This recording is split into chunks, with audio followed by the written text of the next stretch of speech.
West Coast's most vulnerable are now calling South Florida home.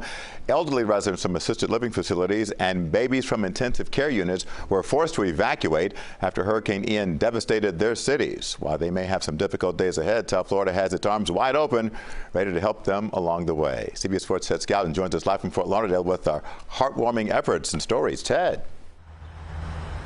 You know, Jim, over the years, we've learned that tragedy can really bring out the best in people as well as businesses. We are certainly seeing that tonight.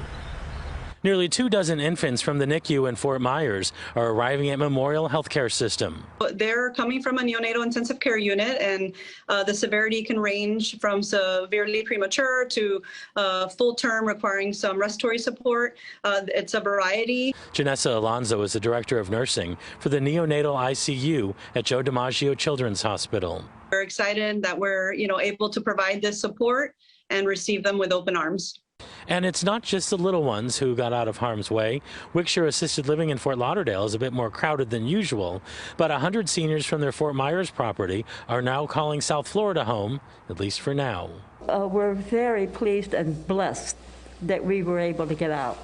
Lenora Wise and the others were evacuated from Fort Myers on Tuesday ahead of Ian. Now she and the rest are making the best of it. We were worried about our building because that's our home, but we're going around and trying to bring everybody up and say, relax, they're taking care of us. Make this a vacation. We get to see other things here. Today, beds arrived to replace temporary bedding. Each vacant apartment is set up to hold several evacuees. No word yet when they'll be able to return home. It's not safe to return because there's no running water in the city, there's no electricity right now, and they have even evacuated the hospitals there. Now, for those seniors as well as the infants, it's just a matter of waiting until those services are restored back home so they get the all clear to return. Live in Fort Lauderdale, Ted Scouten, CBS 4 News.